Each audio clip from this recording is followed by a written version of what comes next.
Steve Rivkin, my fellow editor on the film, has accurately said that it is the most complex form of editing that has ever existed, and I believe he's right. First of all, it's not a linear process. Typical movie, pre-production, shooting, post-production, and you've got film. You've got shots, and now you can start editing. We start editing long before we have shots. We're imagining what the shots will be and having to make editorial decisions.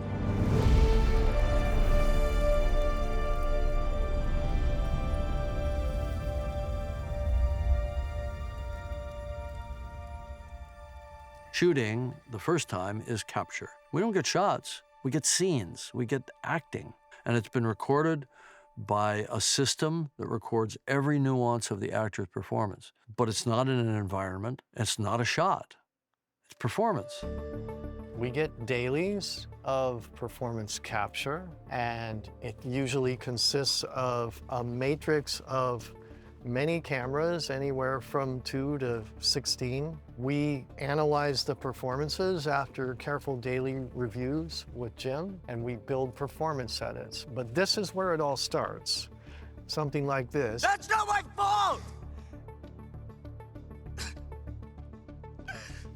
Loak? So now you've got to edit the performance because you've done multiple takes, and parts of one take are better for one actor than another. That's not my fault! Loak? It's take 6 from Sam for this part of the scene, with take 2 from Zoe for this part of the scene. Awa will provide. Yeah? So where was Awa? Where was Awa when our son... Jake! I'm in this place where I have nothing. Now we're going to edit that performance together, but we don't know what the shots will be, and we don't know what the edit points will be later when we do have shots. You know, it's Zen archery. You close your eyes and shoot. In a performance edit, it may represent where we feel there should be a close-up, but it may not be. Any captured moment could be a wide shot, a close-up, a medium shot. I know you will never give up your bow. So? We create shootable loads that are processed through our internal lab, where all the characters are put into their CG environments, and a file is delivered to our virtual stage where they are QC'd, and we shoot a rough camera pass. A rough camera pass.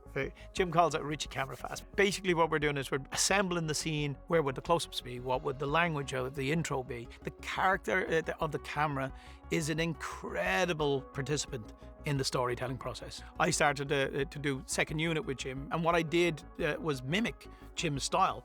I know what Jim will do, but I have a good sense of where it's going to be. And then when Jim does a second pass, a large portion of what's already there is explored in the right way so that he can work on top of it. Think of it as a way to stand up the movie that is not fully realized, but it's very, very close to the intention of what we want, both from a camera language standpoint, the specific choices about which acting performances are going to be in the file, what the motion is of the creatures and how it affects the scene, the effects, the lighting is a big, big one. And so we're able to hone that look.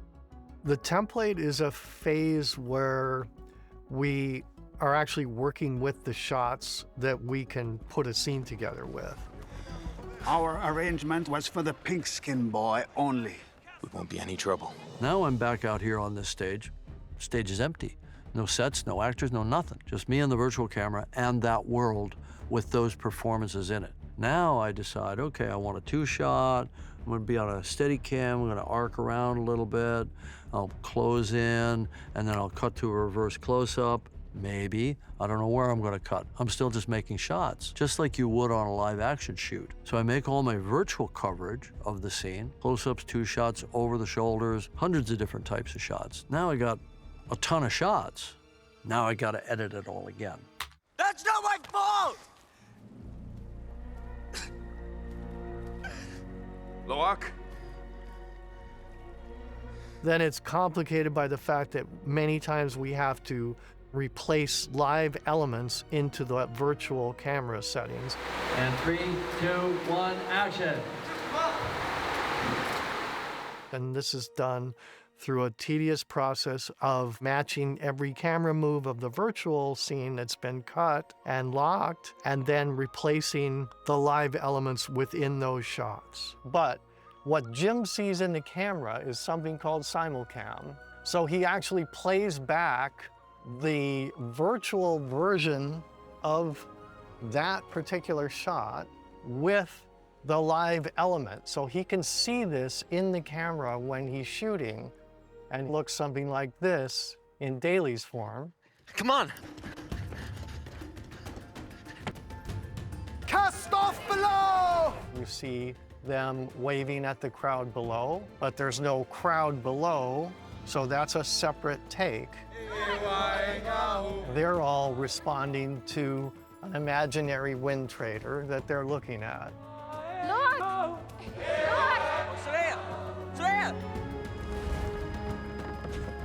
You get a cut scene, it's done now.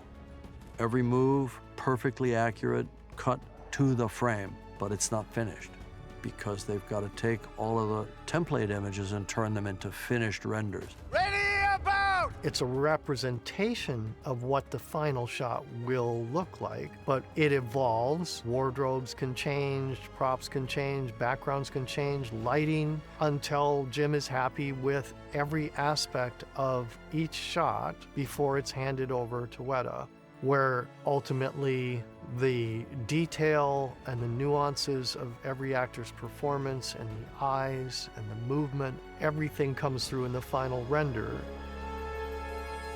It's always a treat to me to see a final render come through for something when we've been looking at template for so long. It takes me back to the original performance that we cut in a performance edit. The wind traders are coming!